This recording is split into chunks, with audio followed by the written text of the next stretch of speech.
بسم اللہ الرحمن الرحیم۔ السلام علیکم ناظرین اکرام۔ آج میں آپ کے سامنے نبی صلی اللہ علیہ وآلہ وسلم کے اخلاق کے بارے میں بیان کروں گی اور حضرت محمد صلی اللہ علیہ وسلم کی ولادت کب ہوئی اس کے بارے میں بتاؤں گی۔ اس وقت جب کہ ساری دنیا میں گھٹا ٹوپ اندھیرا تھا، لوگ خدا واحد کو چھوڑ کر بتوں کی اپنا خدا مانتے تھے، تاریخ ایک انقلابی قوت کی تلاش میں تھی۔ اس اندھیرے میں روشنی کی ضرورت تھی، ایک ایسے ہادی برحق کی ضرورت تھی جو اس بھٹکی ہوئی مخلوق کو راہ راست پر لگائے۔ ایسی حالت میں خدائے برتر نے اپنے بندوں کو اس تاریکی سے نکالنے کے لیے روشنی کی ایک ایسی کرن سے اجالا کیا جس نے تمام روئے زمین کو منور کر دیا، اور یہ تھے ہمارے نبی صلی اللہ علیہ وآلہ وسلم۔ رشد و ہدایت کا یہ آفتاب ملک عرب کے شہر مکہ میں طلوع ہوا۔ یہ سعادت دنیا کے تمام حصوں میں عرب کے شہر مکہ کے حصے میں آئی کہ اس پر ایک نور ہستی نے یہاں آنکھ کھولی جس کے نور سے ساری دنیا روشن ہوئی۔ عرب کے ایک معزز ترین خاندان قریش کی شاخ بنو ہاشم میں سے حضرت عبداللہ کے گھر 12 ربیع الاول 571 عیسوی میں آپ صلی اللہ علیہ وآلہ وسلم کی ولادت ہوئی۔ آپ صلی اللہ علیہ وآلہ وسلم مکہ کے جس محلے میں پیدا ہوئے وہ سوق اللیل کہلاتا تھا، جہاں آج کل ایک کتب خانہ ہے۔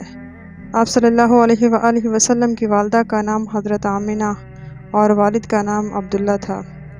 آپ صلی اللہ علیہ وآلہ وسلم کی پیدائش سے چند ماہ پہلے ہی سفر شام سے واپسی میں آپ صلی اللہ علیہ وآلہ وسلم کے والد کا انتقال ہو چکا تھا، گویا کہ آپ صلی اللہ علیہ وآلہ وسلم پیدائش سے ہی یتیم ہو چکے تھے۔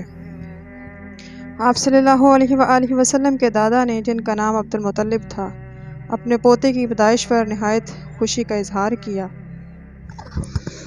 اور آپ کے دادا نے آپ صلی اللہ علیہ وآلہ وسلم کا نام محمد رکھا۔ محمد جن کے معنی تعریف کے ہیں۔ آپ صلی اللہ علیہ وآلہ وسلم کے دادا کی خواہش تھی کہ آپ صلی اللہ علیہ وآلہ وسلم کی بہت زیادہ تعریف ہو۔ آپ صلی اللہ علیہ وآلہ وسلم کی اس خواہش کو حقیقت کا روپ ملا، یعنی محمد صلی اللہ علیہ وآلہ وسلم ساری دنیا کے رہبر بنے۔ ابتدا میں ولادت کے 2-3 روز کے بعد صوبیہ نے آپ صلی اللہ علیہ وآلہ وسلم کو دودھ پلایا، جو ابو لہب بن عبد المطلب کی آزاد کردہ لونڈی تھی۔ عرب میں دستور تھا کہ شرفاء اپنے نومولود بچوں کو گاؤں کی کھلی فضا میں بھیج دیتے تھے۔ آپ کو بھی بنی سعد کی ایک خاتون حلیمہ کے سپرد کیا گیا، جو آپ صلی اللہ علیہ وآلہ وسلم کو اپنے گاؤں لے کر چلی گئی۔ تقریباً 4 سال تک حلیمہ اس برکت کو سینے سے لگائے رہے۔ اس نے بڑی شفقت سے انہیں دودھ پلایا تھا۔ وہ جب اس بچے کی طرف دیکھتی تو ان کی آنکھوں میں ایک چمک سی پیدا ہوتی اور بچے کے لیے ان کی محبت میں اضافہ ہوتا۔ لیکن حلیمہ کی اس پرورش کے ساتھ ساتھ فطرت بھی اس نازک پودے کی آبیاری سے غافل نہ تھی۔ آپ صلی اللہ علیہ وآلہ وسلم کی کم عمری میں عرب کی تمام صفات خوبیوں کے مالک بن گئے۔ 4 سال تک حلیمہ سعدیہ کی گود میں پرورش پانے کے بعد آپ صلی اللہ علیہ وآلہ وسلم مکہ لائے گئے، اور یہ امانت آپ صلی اللہ علیہ وسلم کی والدہ حضرت آمنہ کو لوٹا دی گئی۔ لیکن حضرت آمنہ زیادہ عرصہ اپنے جگر گوشے کو ممتا کا پیار نہ دے سکی۔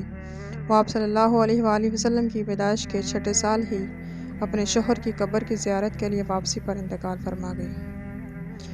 یتیمی کے ساتھ آپ صلی اللہ علیہ وآلہ وسلم اسی طرح کا بوجھ آپ کے دادا حضرت عبد المطلب کے ضعیف کندھوں پر آ پڑا۔ ضعیف دادا نے اپنے پوتے کی پرورش میں بہت محنت کی، لیکن وہ بھی 2 سال کے بعد آپ صلی اللہ علیہ وآلہ وسلم کا ساتھ چھوڑ گئے۔ اس وقت آپ کی عمر 8 برس تھی، بچپن تھا اور ابھی کسی سائے کی ضرورت تھی، اور یہ سایہ آپ صلی اللہ علیہ وآلہ وسلم کو اپنے چاچا حضرت ابو طالب کی شفقت کی صورت میں ملا۔ آپ کے چاچا کے کئی بیٹے تھے، پھر بھی انہوں نے آپ کی پرورش کی ذمہ داری کو خوشی سے قبول کیا، بلکہ ذمہ داری کو بڑی خوش اسلوبی سے انجام دیا۔ اسی طرح آپ صلی اللہ علیہ وآلہ وسلم اپنے چاچا کے ساتھ بہت محبت کرتے تھے اور انہی کی پرورش میں جوان ہوئے۔ آپ صلی اللہ علیہ وآلہ وسلم ابھی 12-13 برس کے تھے تو اپنے چاچا کے ساتھ ملک شام تشریف لے گئے۔ راستے میں ایک بحیرہ نامی عیسائی راہب ملا جس نے آپ صلی اللہ علیہ وسلم کے بارے میں پیشن گوئی کی کہ یہ بچہ بڑا ہو کر ساری دنیا کا رہبر بنے گا۔ آپ صلی اللہ علیہ وآلہ وسلم 15 برس کے تھے کہ آپ نے پہلی دفعہ ایک جنگ میں حصہ لیا اور حرب الفجار کہلاتی ہے۔ یہ جنگ قریش بنی کنانہ کی بنی قیس سے ایک شخص عروہ کے قتل کے سلسلے میں ہوئی تھی۔ آپ صلی اللہ علیہ وآلہ وسلم اس وقت کم عمر تھے، اس لیے اپنے چچاؤں کو دشمنوں کے تیر اٹھا کر دیتے تھے۔ جنگ کا خاتمہ بالآخر صلح پر ہوا۔ حرب فجار زمانہ جاہلیت کی جنگوں میں سب سے زیادہ مشہور لڑائی سمجھی جاتی ہے۔ روایت میں ہے کہ حرب فجار کی تعداد 4 ہے اور یہ لڑائی جس میں آپ صلی اللہ علیہ وسلم نے شرکت کی تھی وہ چوتھی اور آخری تھی، اور اس کو حرب فجار اس لیے کہتے ہیں کہ یہ لڑائی ایام الحرام میں یعنی حرمت والے مہینوں میں لڑی گئی تھی۔ یہ آپ صلی اللہ علیہ وسلم کی ابتدائی زندگی کی پہلی جنگ تھی جس میں آپ صلی اللہ علیہ وآلہ وسلم نے شرکت کی تھی۔ حرب فجار کے کچھ عرصے کے بعد حلف الفضول کا واقعہ پیش آیا۔ یہ ایک معاہدہ تھا جس میں بنو ہاشم، بنو زہرہ اور بنی تمیم کے علاوہ دیگر قبائل بھی شامل تھے۔ سب سے مل کر عہد کیا کہ ہم مظلوموں کے ساتھ دیں گے، خواہ وہ کسی قبیلے کے ہوں، یہاں کے ان کا حق ادا کیا۔ ملک میں ہر طرح کا امن و امان قائم تھا۔ آپ صلی اللہ علیہ وآلہ وسلم نے اس معاہدے میں شرکت کی۔ کیونکہ یہ امن و امان کا معاہدہ تھا اس لیے آپ صلی اللہ علیہ وسلم کو بہت پسند فرماتے تھے۔ آپ صلی اللہ علیہ وسلم کے نزدیک اس معاہدے کی اتنی اہمیت تھی کہ زمانہ رسالت میں بھی اس کا تذکرہ کرتے ہوئے فخر محسوس کرتے۔ آپ صلی اللہ علیہ وآلہ وسلم کا بچپن ایسے ماحول میں گزرا جہاں ہر طرف جہالت کا دورہ تھا، لیکن آپ صلی اللہ علیہ وسلم پر اس دور کی کوئی برائی اثر انداز نہ ہو سکی۔ لوگ شراب پیتے تھے لیکن آپ صلی اللہ علیہ وسلم اس سے پرہیز فرماتے تھے۔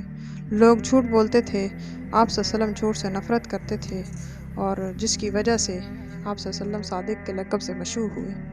لوگ بددیانتی کرتے تھے، آپ صلی اللہ علیہ وسلم کتراتے تھے، اور اسی وجہ سے آپ صلی اللہ علیہ وسلم صادق اور امین کے نام سے پکارے جاتے تھے۔ آپ صلی اللہ علیہ وسلم جب جوان ہوئے تو اپنے آبائی پیشے کو اپنایا۔ آپ صلی اللہ علیہ وسلم شام جا کر تجارت کیا کرتے تھے۔ اپنی دیانتداری اور قابلیت کی وجہ سے بہت جلد مشہور ہو گئے۔ آپ صلی اللہ علیہ وسلم کی ان تمام خوبیوں اور صفات کی وجہ سے آپ صلی اللہ علیہ وآلہ وسلم کی شہرت کی خبر مکہ کی ایک رئیس خاتون حضرت خدیجہ کو ہوئی۔ وہ نہایت ہی متاثر ہوئی۔ وہ اپنی تجارت کے لیے آپ صلی اللہ علیہ وسلم سے درخواست کی تو آپ صلی اللہ علیہ وسلم نے قبول فرمایا۔ حضرت خدیجہ نے اپنے مال تجارت کی غرض سے حضور صلی اللہ علیہ وسلم کو دے دیا اور غلام میسرہ نامی شخص جو ساتھ دیا کرتا تھا۔ تجارت میں منافع کی بھی زیادہ ہوا۔ جب آپ صلی اللہ علیہ وسلم واپس آئے تو غلام میسرہ نے آپ صلی اللہ علیہ وسلم کی بہت تعریف کی، اور حضرت خدیجہ کے چرچے سن کر متاثر پہلے ہی تھی، اور غلام میسرہ کی واپسی پر آپ صلی اللہ علیہ وسلم کے اخلاق کردار کی وجہ سے اس خاتون نے آپ صلی اللہ علیہ وسلم کو شادی کا پیغام بھجوایا۔ آپ صلی اللہ علیہ وسلم نے قبول کر لیا۔ اسی طرح حضرت خدیجہ آپ صلی اللہ علیہ وسلم کی شریک حیات بنی۔ حالانکہ آپ صلی اللہ علیہ وسلم کی عمر اس وقت 25 سال تھی، جوانی کا دور تھا۔ حضرت خدیجہ 40 سال کی تھی، ایک بیوہ خاتون تھی، لیکن آپ صلی اللہ علیہ وسلم نے تمام خوبیوں کے مالک تھے۔ عمر کے اس فرق کے باوجود شادی کے پیغام کو قبول کیا۔ آپ صلی اللہ علیہ وسلم کی رفیقہ حیات بھی شریف النفس اور طاہرہ تھی۔ آپ صلی اللہ علیہ وسلم کا دامن چونکہ ہر قسم کی برائیوں سے پاک تھا، اس لیے آپ صلی اللہ علیہ وسلم اہل عرب کے افعال کو ناپسندگی کی نظر سے دیکھتے تھے اور اکثر ان کے متعلق غور کرتے تھے۔ آپ کی عمر جب 40 سال کے قریب ہوئی تو آپ کی طبیعت گوشہ میں نشینی کی طرف مائل ہونے لگی۔ آپ صلی اللہ علیہ وسلم مکہ سے باہر کوہ ہرا کے غار میں پانی اور ستو لے کر جاتے تھے۔ اسی حالت میں دنیا والوں کے کردار پر غور و فکر کرتے تھے۔ دل میں ایک تلاش اور جستجو کا جذبہ تھا۔ بہت سے 7 برس پہلے ایک روشنی اور چمک سی نظر آنے لگی تھی۔ غار ہرا میں آپ صلی اللہ علیہ وآلہ وسلم اسی چمک اور روشنی کے متعلق سوچتے رہتے تھے، عبادت کرتے تھے، جب تک پانی اور ستو ختم نہ ہو جاتے، شہر میں نہ آیا کرتے تھے۔ بعثت سے پہلے آپ صلی اللہ علیہ وسلم کا یہ روزانہ کا معمول بن گیا۔ جیسے جیسے بعثت کا زمانہ قریب آتا گیا، ویسے ہی آپ صلی اللہ علیہ وسلم کی طبیعت میں خلوت غزینی کی عادت بڑھتی گئی۔ ایسی ہی حالت میں ایک دن آپ صلی اللہ علیہ وسلم کو اسی غار میں نبوت ملی۔ حضرت جبرائیل علیہ السلام غار ہرا میں آئے۔ آپ صلی اللہ علیہ وسلم سے کہا، پڑھ۔ آپ نے فرمایا، میں پڑھنا نہیں جانتا۔ حضرت جبرائیل علیہ السلام نے 3 بار یہ لفظ دہرایا، پڑھ۔ آپ صلی اللہ علیہ وسلم نے یہی جواب دیا۔ اس کے بعد حضرت جبرائیل علیہ السلام نے آپ صلی اللہ علیہ وسلم کو سینے سے لگایا اور یہ آیات پڑھائی، سورہ علق، اقرأ بسم ربک الذی خلق خلق الانسان من علق اقرأ وربک الاکرم الذی علم بالقلم علم الانسان ما لم یعلم۔ اپنے پروردگار کا نام لے کر پڑھو جس نے انسان کو خون کے لوتھڑے سے بنایا۔ آپ پڑھیے آپ کا پروردگار بڑی عزت والا ہے جس نے قلم کے ذریعے علم سکھایا، انسان کو وہ علوم سکھائے جس سے وہ آشنا تھا۔ اس واقعے کے بعد گھر تشریف لائے۔ واقعہ ایسا تھا کہ جس نے آپ صلی اللہ علیہ وسلم پر عجیب و غریب کیفیت طاری کر دی۔ آپ صلی اللہ علیہ وسلم پر لرزہ طاری تھا۔ گھر آ کر لیٹ گئے۔ حضرت خدیجہ سے کہا مجھے چادر اڑا دو۔ حضرت خدیجہ نے چادر اڑائی اور واقعہ پوچھا۔ آپ کی طبیعت میں ذرا سکون ہوا تو فرمایا میں ایسے واقعات دیکھتا ہوں کہ مجھے جان کا ڈر ہو گیا ہے۔ اس کے بعد تمام واقعہ سنایا۔ حضرت خدیجہ نے آپ صلی اللہ علیہ وسلم کو اپنے چچا زاد بھائی ورقہ بن نوفل کے پاس لے گئی جو عیسائی تھے، توریت اور انجیل کے عالم تھے۔ ورقہ بن نوفل وہی تصدیق کی جس کی پیشن گوئی کئی سال پہلے ایک بحیرہ راہب نے کر چکے تھے۔ ورقہ بن نوفل نے کہا یہ اپنی امت کے نبی ہوں گے، قوم انہیں دکھ دے گی، جھوٹا کہے گی، یہاں سے نکال دے گی، لیکن انہیں ہر حال میں ثابت قدمہ رہنا چاہیے۔ اسی طرح آپ صلی اللہ علیہ وسلم پر یہ حقیقت عیاں ہوئی۔ آپ صلی اللہ علیہ وسلم کو ساری دنیا کی رہبری کرنا ہے۔ آپ صلی اللہ علیہ وآلہ وسلم کو ساری دنیا کی اصلاح کا ذریعہ بنا کر بھیجا گیا ہے۔ اس کے بعد متواتر وحی آنا شروع ہوئی جس میں توحید، صفات، کمال، باری تعالیٰ کی تعلیم تھی، شرک سے اجتناب، بت پرستی کی خرابیاں بیان کی گئی۔ بتایا گیا کہ خداوند کریم نے اپنے برگزیدہ رسولوں کو اسی امر کی تعلیم کے لیے بھیجا، ان کے ذریعے سے بندوں کی ہدایت کے لیے کتابیں بھیجی۔ اس سلسلے کی یہ کتاب یہ قرآن حکیم ہے۔ اسی تبلیغ کے لیے خدا نے تم کو رسول بنا کر بھیجا اور آخری رسول بنا کر بھیجا۔ صدق اللہ العظیم۔